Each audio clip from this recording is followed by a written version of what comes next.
कोविड-19 रोग के कारण से जैसी परिस्थिति में आज हम उलझे हुए हैं, उस परिस्थिति में भी संघ का काम चलता रहे।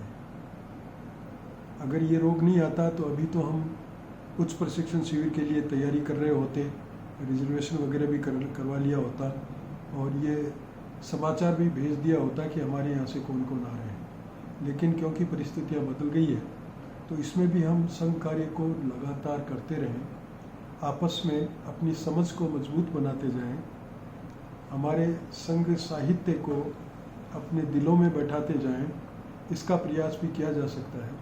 और आज विज्ञान की तरक्की के कारण से विज्ञान ने विकसित किए हैं ऐसे साधन जिसमें हम व्यक्तिगत तौर पर तो आपस में विचार आदान प्रदान करते रहते हैं, लेकिन एक जगह से हम सामूहिक तौर पर भी विचार आदान प्रदान कर सकते हैं। ऐसी भी सुविधा आज हमको प्रदान की हुई है, तो ये प्रयोग किया गया है। इसीलिए सबसे पहला प्रयोग प्रताप जयंती पर किया गया और ये प्रयोग हम लगातार बढ़ाते जाएंगे। हो सकता है किसी प्रयोग में कोई कमी रह गई हो तो अगली बार उसको सुधार के आगे से आगे किया जाए। आज हम साधक की समस्याएं पुस्तक जो पूज्य तन सिंह जी की लिखी हुई है उसको शुरू करते हैं और सबसे पहले उसकी भूमिका का पठन करते हैं। भूमिका का पूरा पठन करने के बाद कुछ लोगों को जो पहले से कहा गया था कि इस पे जो आपके प्रश्न बनते हैं वो प्रश्न पूछिए, वो प्रश्न आए हुए हैं, उनका उत्तर भी हम देंगे। साधक शब्द का अर्थ परंपरागत भाषा में वह व्यक्ति है जो परमेश्वर की साधना अथवा उपासना करता है। इस पुस्तक में यह शब्द अपने परंपरागत अर्थों के अतिरिक्त व्यापक क्षेत्र में प्रयुक्त हुआ है। निसंदेह परमेश्वरी मनुष्य का परम ध्येय है, किंतु लौकिक उद्देश्यों का उपार्जन करने वाला व्यक्ति भी साधक ही है, बशर्ते वह ध्येय प्राप्ति के लिए साधनागत संघर्ष में सर्वात्मना संलग्न हो। इस दृष्टि से साधक किसी निश्चित ध्येय के हेतु विद्याध्ययन, नौकरी, कुटुंब पालन अथवा राजनीतिक और सामाजिक क्षेत्रों में जो कुछ भी हलचल करता है, उन हलचलों का हेतु उसका लौकिक अथवा पारलौकिक उद्देश्य हो तो वे चेष्टाएं ही साधना है और वो व्यक्ति भी साधक ही है। साध्य प्राप्ति के लिए साधक जो कुछ साधना करता है वे सब ऊर्ध्वमुखी ही हुआ करती हैं। अधोमुखी गति को साधना नहीं कहते, वह जड़ता की पतनोन्मुखी गति है। चेतना की और सतोगुणीय चेष्टा ही साधना है। ऐसी ऊर्ध्वमुखी साधना करते हुए साधक को अनेक बाधक परिस्थितियों का सामना करना पड़ता है। उन बाधक परिस्थितियों को ही समस्या कहते हैं। समस्याओं के मोटे रूप में हम 3 विभाग कर सकते हैं। पहली वे जो जड़ जगत से संबंध रखने वाली भौतिक समस्याएं हैं। दूसरी वे जो विचार जगत से संबंध रखने वाली मानसिक समस्याएं हैं। और तीसरी आत्म जगत से संबंधित रखने वाली आध्यात्मिक समस्याएं हैं। ऐसी समस्याएं बाहरी भी हो सकती हैं और भीतरी भी, क्योंकि जो पिंड में है वही ब्रह्मांड में है। इस सूत्र के अनुसार बाधक परिस्थितियों के उद्गम यदि बाहर हैं तो भीतर भी हैं। साध्य, साधक और साधना एक होकर भी समस्याएं अनेक और बहुविध हो सकती हैं, क्योंकि हम जिन साधनों का प्रयोग करते हैं वे विविध होते हैं, इसलिए समस्याएं भी विविध होती हैं। जिस साधना में व्यक्ति के शरीर, मन, बुद्धि और हृदय को साधन रूप में प्रयुक्त करते हैं वहाँ समस्याओं का विभिन्न होना स्वाभाविक है, क्योंकि हमारे शरीरों की बनावट, उनकी क्षमताएं, हमारे मन बुद्धि की प्रांजलता और प्रगल्भता, प्राणों की आकांक्षाएं और हृदयों की भावनाओं में इतनी अधिक भिन्नता होती है कि अनुमान लगाना भी कठिन है, और इसलिए हमारी समस्याएं भी इतनी ही भिन्न होंगी। फिर भी मोटे रूप में कुछ स्वाभाविक और साधारण अनुभूतियों के आधार पर हम उनका वर्गीकरण भी कर सकते हैं और उनके व्यापक हल भी निकाल सकते हैं। इतना होते हुए भी हर साधक को अपनी हर समस्या का हल इस पुस्तक में खोजना व्यर्थ है। ऐसी विशिष्ट समस्याओं के लिए साधक को अपने किसी अनुभवी मार्गदर्शिता का ही सहारा लेना चाहिए। यहाँ तो मोटे रूप में उन सामान्य समस्याओं पर विचार किया गया है जो साधारणतया हमारे जीवन में या तो आ चुकी हैं अथवा कभी कभी आ सकती हैं। साधक के समक्ष सर्वप्रथम भौतिक समस्याएं आती हैं। समय का अभाव, अर्थ की कठिनाई, शारीरिक विश्राम की आवश्यकता, संघर्ष में होने वाली बाह्य पीड़ा की अनुभूति, कौटुंबीय जन का असहयोग व विरोध इत्यादि अनेक भौतिक और शारीरिक समस्याएं सबसे पहले आती हैं। सामाजिक, राजनीतिक, आर्थिक अथवा अन्य लौकिक क्षेत्रों से लेकर परमेश्वर प्राप्ति के क्षेत्र में भी ये समस्याएं तो आती ही हैं। इनके हल निकालने के लिए साधक को मार्ग ढूंढने होते हैं, पर इन सब के विषय में कुछ लिखना पुस्तक का कलेवर बढ़ाना है। अतः भौतिक समस्याओं और उनके समाधानों का इस पुस्तक में विवरण नहीं दिया गया है।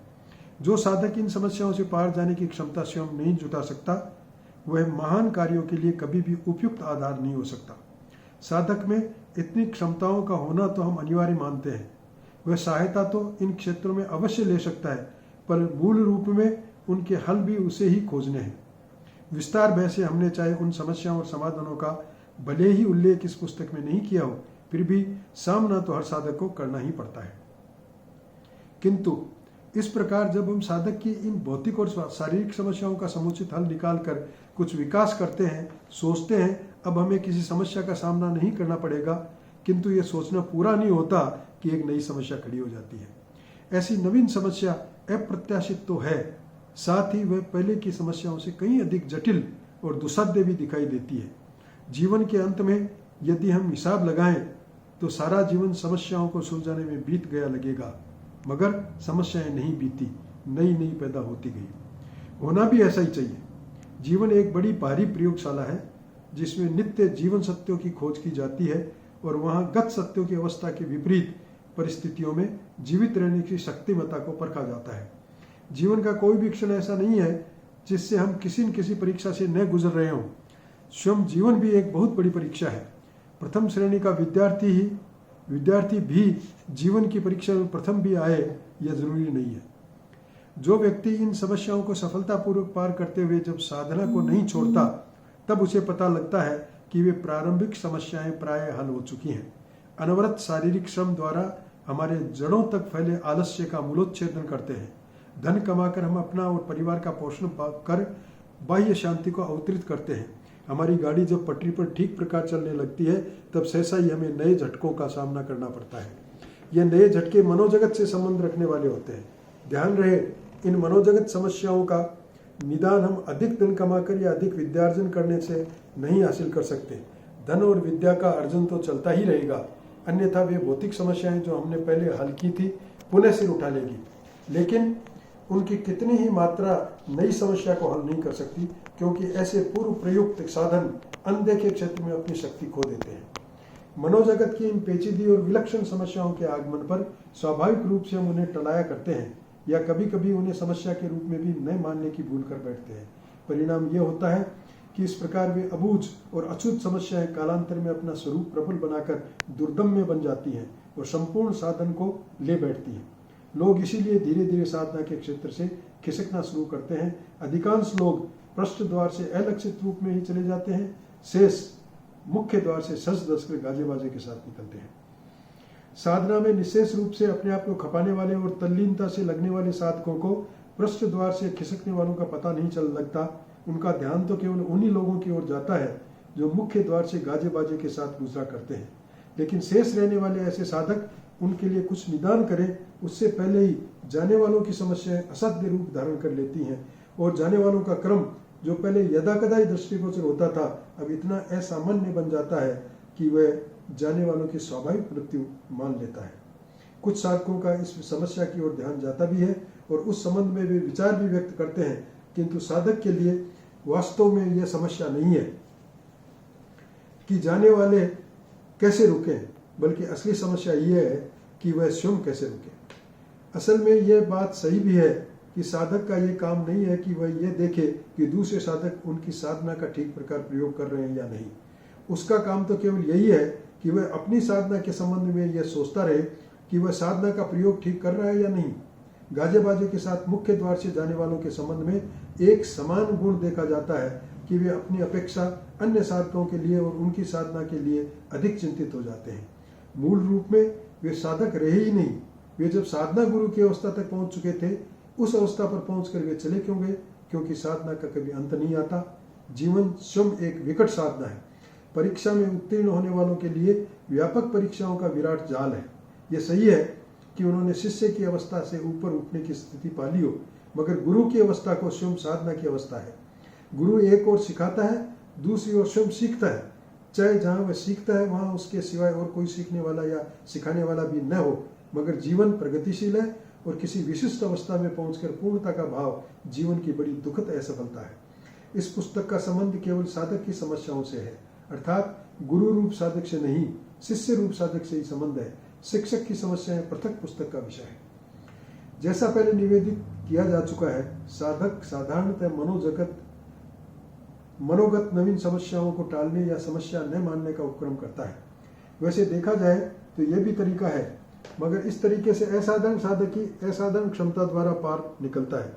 जैसे उदाहरण के लिए, बीमारी आने पर उसे बीमारी ही न माना जाए, तो कुछ ही लोग ऐसे होते हैं जो चिंतन से ही कठिनाइयों को पार कर लेते हैं, मगर इस मार्ग में भी उन्हें दुरूह परीक्षाओं से गुजरना पड़ता है।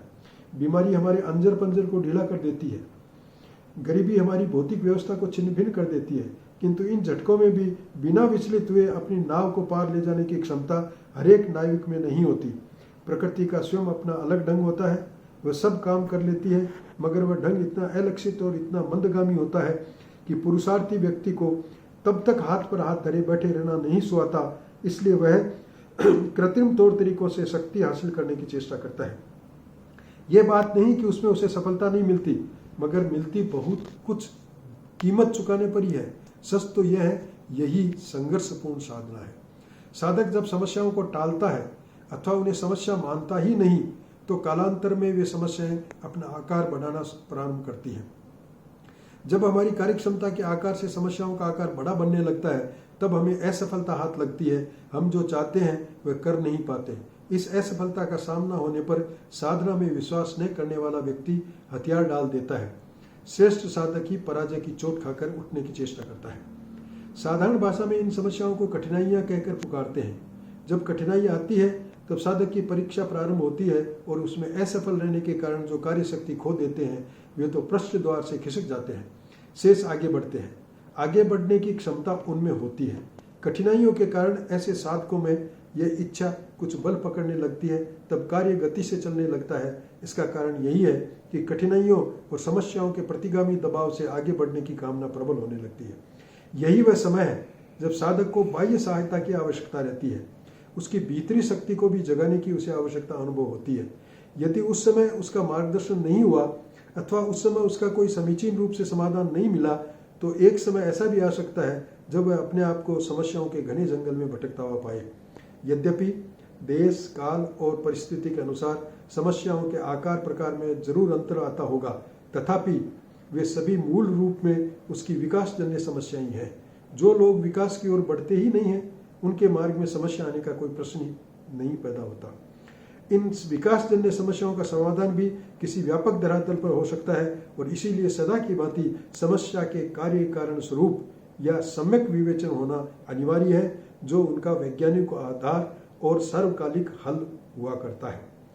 प्रस्तुत पुस्तक संघ शक्ति पत्रिका में 1963 के नवंबर से 1964 के दिसंबर तक धारावाहिक रूप में प्रकाशित हुई थी। उन समस्त लेखों को संशोधित, परिवर्धित और परिवर्तित करने के बाद इस पुस्तक का स्वरूप दिया गया है, ताकि पाठकों को पूरी सामग्री एक साथ पढ़ने को मिल सके। बाह्याकृति और छपाई के पूरे उत्तरदायित्व श्री हरिप्रसाद जी पारिक ने लेकर मुझे आभारी बनाया है। ये तो भूमिका जो पूज्य तनसिंह जी ने लिखी थी, आप लोगों ने इस भूमिका को पढ़ा है, और जैसा आपको बताया गया था कि इसके बारे में जो प्रश्न उठते हों उन प्रश्नों को पूछा जाए। तो कुछ प्रश्न आए हैं, अपन उनका हल ढूंढने का प्रयास करेंगे। पहला प्रश्न है, लौकिक उद्देश्य का उदाहरण देकर बताएं कि वह साधना कैसे है। विद्यार्जन, धनार्जन, राजनीति, कुटुंब पालन, जो संसार में ये हमको काम करने पड़ते हैं, ये सारे लौकिक उद्देश्य हैं, और उन लौकिक उद्देश्य को पालन करने के लिए भी साधना करनी पड़ती है, अर्थात श्रम करना पड़ता है। वो श्रम भी एक ऊर्ध्वगामी दिशा में चलें तो वो साधना है। लेकिन मैं किसी को बेईमान बनाऊं, राजनीति में आगे बढ़ने के लिए मैं किसी की टांग खींचूं और किसी के प्रति दुराव रख कर उसको पीछे धकेलने की कोशिश करूं, तो ये ऊर्ध्वगामी साधना नहीं है, वो साधना नहीं है। फिर ये तो जोड़ तोड़ करने की बात है। साधना तो वही है जो ऊर्ध्वगामी हो और किसी भी लौकिक उद्देश्य के लिए अनवरत रूप से पूरे मन लगाकर की जाती हो, उसी को नाम साधना है। एक प्रश्न पूछा गया है, भौतिक और जड़ शरीर की ही समस्याओं से जूझ रहा हूं, मन बुद्धि की समस्या समझ में नहीं आती। हर व्यक्ति की ये स्थिति बनती है, पर समस्या के कारण साधना न छूटे, और नहीं छूट रही है, अगर आप बराबर चल रहे हैं तो कम से कम हमारी नजर साध्य पर है, और साध्य पर नजर रहेगी तब तक साधना भी निरंतर रहेगी। इसलिए साधना निरंतर रहे तो जो आज हम जिन समस्याओं में उलझ रहे हैं वो धीरे धीरे जिनका समाधान भी होगा, और समाधान नहीं होगा तो हमारी नजर अगर साध्य पर है तो हमारे अंदर ये संतोष भी पैदा होगा कि जो भगवान ने मेरी परीक्षा लेने के लिए इन समस्याओं से मुझे उलझाया है, उनका जितना प्रबंध हो सका है उतना ही मेरे लिए पर्याप्त है, मैं केवल अपने साध्य की ओर ध्यान दूं। मन बुद्धि की समस्या समझ में नहीं आई, ये भी प्रश्न है। मन और बुद्धि, इससे संबंधित कौन सी समस्या है? मन के 6 विकार कहे गए हैं, 6 विकार हैं, काम, क्रोध, लोभ, मद, मोह और मत्सर। तो ये जो 6 विकार हैं, ये 6 विकार हमारी साधना में, हमारा जो साधन है, साधना जो हम कर रहे हैं किसी साध्य के प्रति, उसमें इन 6 विकारों के कारण से कहीं भी गतिरोध आता हो, वो ही समस्या है। और ये जब कभी भी गतिरोध आएगा तो भ्रम पैदा करेगा, और जब भ्रम पैदा करेगा तो साधना की ओर बढ़ने की हमारी गति या तो धीमी हो जाएगी और धीरे धीरे समाप्त हो जाएगी, या एकदम समाप्त हो जाएगी। इसलिए मन बुद्धि की समस्याएं हमारे मन से संबंधित सभी विकारों से जो जुड़ी हुई है वो समस्या है। आध्यात्मिक समस्या क्या होती है? साध्य और साधना, इसके प्रति हमारा जो दृढ़ विश्वास है उसमें कमी आ जाए, अविश्वास पैदा हो जाए या अश्रद्धा पैदा हो जाए, ये जो आत्मा से संबंधित जो कार्य हैं, जो आत्मिक समस्या कहलाती है। इसलिए हमारी श्रद्धा जब तक दृढ़ बनी नहीं रहेगी तब तक समस्या कोई भी पैदा भी होगी, कोई बाहर से भी कोई इस तरह से हमारे साधना या हमारे साध्य के प्रति अविश्वास पैदा करने का प्रयास करेगा, तो भी हम उससे जूझ लेंगे और हम सफल होंगे। एक समस्या है, दूसरे की समस्या दिखती है पर खुद की दिखती नहीं। दिखती है तो चालाकी से छुपाने की कोशिश करता हूं, इस डर से कि कोई हंसी न उड़ाए। पहली बात तो है, दूसरे की समस्या देखना हमारा काम ही नहीं है, ये शिक्षक का काम है। अभी हमने भूमिका में पढ़ा था बड़े आराम से कि कोई जो शिक्षक है वो भी साधक तो है, वो भी सीखता है, लेकिन उसको जो दायित्व दिया गया है शिक्षक का, उसका काम है कि किस में क्या अभाव नजर आता है, उस अभाव को किस मनोवैज्ञानिक रूप से दूर करने का प्रयास किया जाए। यह हमारा काम नहीं है। हमारा काम तो यह है कि मेरी साधना में, मेरे आगे बढ़ने में कहीं कोई दिक्कत तो नहीं आ रही है। तो अगर यह आभास है कि मेरे में स्वयं में कुछ कमियां तो है, लेकिन उन कमियों को मैं छिपा रहा हूं, तो कम से कम इतना तो है कि हमको जानकारी है, हमारी जो कमियां हैं उन कमियों के बारे में हमारी जानकारी है, और ये जानकारी हो तो हमको फिर उपाय करना पड़ेगा। और वो उपाय क्या है? क्योंकि आप दूसरे के पास बात चली जाएगी तो डर लगता है कि हंसी उड़ाएगा मेरी, अच्छा इतने दिनों से शिविर में जा रहा है, संघ में जा रहा है, और इसमें इस तरह की बातें पैदा हो रही है। तो क्या करो, डायरी लिखो, और डायरी में अपने सारे अभावों को, अपनी कमियों को, अपनी गलतियों को नोट करो। आपकी डायरी कोई दूसरा नहीं पढ़ता, आपको ही पढ़नी है। नोट किया आपने, उसके बाद हर दूसरे तीसरे दिन फिर पढ़ो, जहां कहीं भी आपने गलती की है और जो लिखा है डायरी में उसको बार बार रिपीट करो। तब आपके मन में एक भावना पैदा होगी कि क्या मैं इतना ही बना रहूंगा, ऐसा कैसा बना रहूंगा, तब मैं कुछ प्रयास करूं। और उस अभाव को दूर करने का जो प्रयास किया गया है, उस प्रयास को भी डायरी में लिखिए, और डायरी में ये भी देखिए कि जो मैंने प्रयास किया था उसका कितना विकास हुआ, उसका कुछ असर हुआ या नहीं हुआ। अगर असर नहीं हुआ तो कोई दूसरा उपाय ढूंढूं, किसी की राय लेनी हो तो राय लूं, और अगर असर हो रहा है तो उस गति को बढ़ाऊं, ताकि जल्दी से जल्दी ये जो मेरी समस्या है वो दूर हो जाए और मैं जो अब तक डर रहा था कि मेरी गलती के कारण कोई दूसरा हंसी नहीं उड़ाए मेरे अभावों के कारण, वो डर भी मेरा दूर हो जाए। एक समस्या है, साधना ऊर्ध्वमुखी होती है और देह के लिए किया गया कार्य साधना है। कुछ लौकिक देह ऐसे भी होते हैं जिनमें अधोमुखी गति होती है, उसे भी साधक ही कहेंगे और उसको प्राप्त करने के लिए की गई हलचल को साधना कहलाएगी? जी नहीं, बिल्कुल नहीं कहलाएगी। सदैव ऊर्ध्वमुखी साधना ही साधना कहलाएगी। अधोगति की ओर ले जाने वाली पतन की ओर ले जाती है, इसलिए उसको साधना नहीं कह सकते। अधोगति की ओर ले जाने वाले कर्म जो भी हैं वो कर्म है आपके, आपने प्रयास किया है, अपना जो ध्येय निश्चित किया है उसको गलत तरीके से प्राप्त करने का, लेकिन वो साधना नहीं है। साधना तो उसी को कह सकते हैं जो ऊर्ध्वमुखी हो और संपूर्ण रूप से मन को एकाग्र करके उस कर्म के लिए, उस कर्तव्य के लिए हमने किया गया कर्म है, वही साधना कहलाती है। मनोजगत की पेचीदी और विलक्षण समस्याओं के आगमन पर हम उन्हें टालते हैं और वे कालांतर में बड़ी बन जाती है और धीरे धीरे हम साधना से खिसकना शुरू हो जाते हैं। पर मुझे पता कैसे चले? संग जो भी निर्देश देता है हमको, उन निर्देशों से जरा भी हम हटकर चल रहे हैं, ये नोट कीजिए। और जैसे ही ऐसा लग रहा है कि संग ने जो मुझे निर्देश दिए थे उनको मैं जानबूझकर या ये मान करके, ये कोई महत्व की चीज थोड़ी है, हमको कहा गया है कि ऐसा करो, तो ऐसा करने से न करें तो क्या होगा, कोई फर्क थोड़ी पड़ेगा। साधना क्षत्रियुक्षण की साधना ईश्वर की ओर बढ़ने की साधना है, क्षात्र धर्म पालन करने की साधना है, अपने जीवन में निखार लाने की साधना है, तो करते रहेंगे। ये छोटी सी बात का क्या लेना देना। ऐसी छोटी भी समस्या को अगर हमने यूं छोड़ दिया तो कभी बड़ी समस्या बन जाएगी। इसलिए जो निर्देश संघ ने दिए हैं उनमें किसी भी प्रकार की चूक नहीं होनी चाहिए। अगर चूक होती है तो सावधान हो जाएं और सावधान होकर आत्मावलोकन करना शुरू कर दें। और आत्मावलोकन करने का सही तरीका जैसा बताया गया था, वो डायरी लिखना शुरू करें ताकि अपने आप को जांचने का एक आपके सामने परीक्षा हो और उस परीक्षा के लिए आपका दिया गया उत्तर हो और उस उत्तर के माध्यम से आप धीरे धीरे अपनी उस कमी को दूर करें और सावधान होकर आगे बढ़ने का प्रयास करें। मान ली समस्या मेरे से संबंधित है लेकिन मेरी समझ के अंतर्गत वह नहीं आ रही है या मेरे समझ के बाहर है, वह समस्या कैसे पहचाना जाए? अपने अग्रणी और अपने आदर्श जो स्वयंसेवक जिनको अपन मानते हैं उनकी कार्यविधि देखिए और उनकी कार्यविधि के अनुरूप अगर हमारी कार्यविधि नहीं है, उसमें कोई फर्क है, तो वो फर्क क्यों है?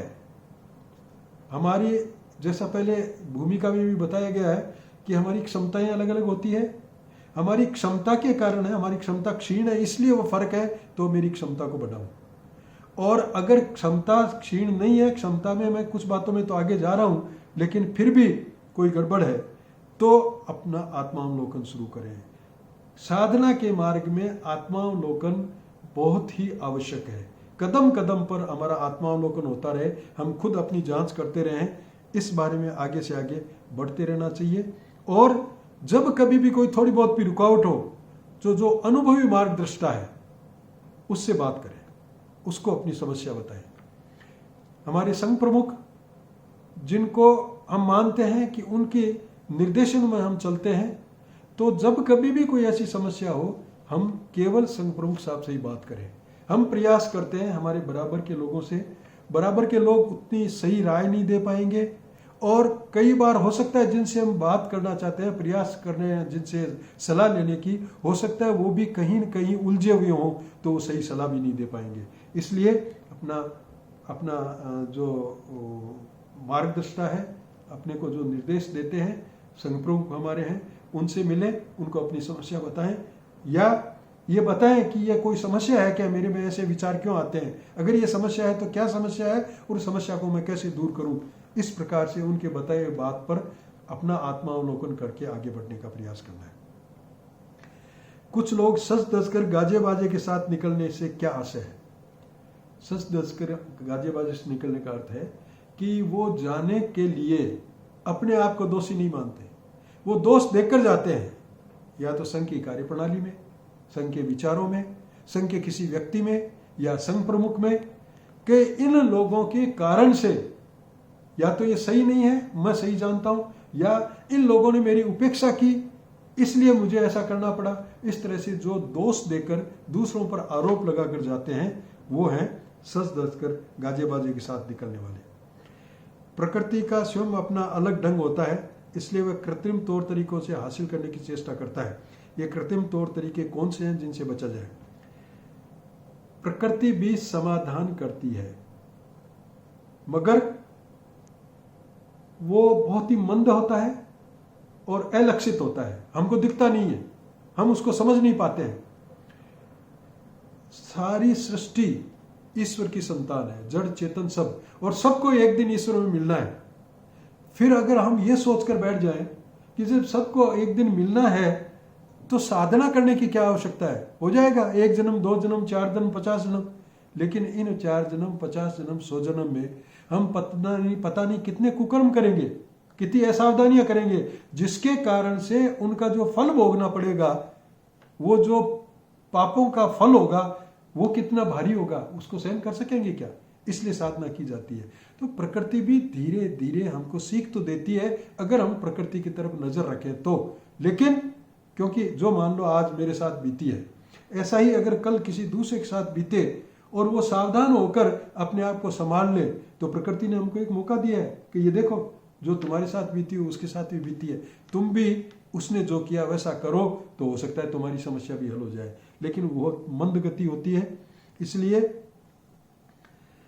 कठिनाइयों के प्रतिगामी दबाव जो होते हैं, जब कठिनाइयां पैदा होती है तो वो प्रतिगामी दबाव भी हमको कोशिश करते हैं कि हम काम करें, और उसके कारण से भी हम कार्य करते हैं। लेकिन ऐसे समय में बाह्य सहायता कौन सी है? बाह्य सहायता है हमारी अनुभवी मार्गदर्शिता। ऐसे समय में हमको सहायता की आवश्यकता भी होती है, ताकि हमारा प्रयास हम कर रहे हैं उससे कहीं थक न जाए और थक कर कहीं निराश न हो जाए। ऐसे समय अगर अनुभवी मार्गदर्शिता से हम मार्गदर्शन लें तो आराम से हम आगे बढ़ सकते हैं। एक प्रश्न में प्रांजलता और प्रगल्भता से तात्पर्य, उनका अर्थ पूछा है। प्रांजलता का अर्थ होता है सरलता और प्रगल्भता का अर्थ होता है बुद्धिमत्ता। एक प्रश्न है मनोगत समस्या क्या है? जैसा ऊपर बताया गया था, मन से संबंधित जो 6 विकार हैं, उन विकारों से संबंधित काम के कारण, क्रोध के कारण, काम क्रोध लोभ के कारण, मद के कारण, मत्सर के कारण, ये जो काम क्रोध लोभ मोह मद मत्सर, ये जो 6 विकार हैं, इन 6 विकारों के कारण से हम पथ भ्रष्ट होते हों, ये कहीं समस्या पैदा करते हों, ये कहीं हमारी साधना में आड़े आते हों, वो है मनोजगत के समस्या है। फिर प्रश्न आया है विचार जगत से संबंध रखने वाली और आत्म जगत से संबंध रखने वाली समस्या में क्या अंतर है? विचार जगत से संबंध रखने वाली मन से संबंध रखने वाली है, मन के विकारों से संबंध रखने वाली है, और आत्म जगत से जो संबंध रखने वाली है वो है हमारी साध्य और साधना के प्रति अश्रद्धा का भाव। उसके प्रति हमारी श्रद्धा दृढ़ बनी रहे, हमारा विश्वास दृढ़ बना रहे, तभी हम उन समस्याओं से पार कर सकते हैं। उपरोक्त दोनों समस्याएं आंतरिक हैं, यह तो समझ में आता है, पर बाहरी कैसे हो सकती है? जैसा भूमिका में कहा गया था कि जो पिंड में है वो भी ब्रह्मांड में है। तो पिंड में अर्थात हमारे अंदर से ये समस्या पैदा हुई, एक तो ये कारण हो सकता है, और दूसरा कारण ये हो सकता है हमारे अंदर तो समस्या नहीं थी, हमने कभी विचार ही नहीं किया था कि ऐसी कोई समस्या हो सकती है, लेकिन बाहर से लोगों ने हमारे ऊपर इस तरह से थोपा कि क्या बात कर रहे हो तुम, इस समय इस युग में, आज जब लोग साइंस में विज्ञान ने कितनी तरक्की की है, उस समय तुम इस सृष्टि भगवान की रचना है, भगवान है, ये कैसी बातें कर रहे हो? और ऐसी बात पैदा करके हमारे ईश्वर के प्रति जो श्रद्धा है और उसके कारण से हमारे साध्य के प्रति जो श्रद्धा है उसमें विघ्न डालते हैं, तो वो बाहरी समस्या है। हमने आज भूमिका पढ़ी, आगे समस्याएं भी पढ़ेंगे और समझने का प्रयास है ये। पूज्य तन सिंह जी के भावों तक हम नहीं पहुंच सकते। पूज्य तन सिंह जी आज होते और वो अगर हमको समझाते तो वैसी समझ की हमारी अभी क्षमता नहीं है, लेकिन ये प्रयास हम करें, हम बार बार ऐसा करें, यहाँ जयपुर में जब रविवार ये शाखा लगती थी तो हम भिन्न भिन्न संघ साहित्य की पुस्तकों पे बराबर चर्चा करते थे, और तब संघ प्रमुख साहब का बार बार ये आग्रह रहता है कि प्रश्न पूछो, जो भी मन में थोड़ी बहुत एक वाक्य के प्रति भी अगर शंका उठी है तो उसे पूछो।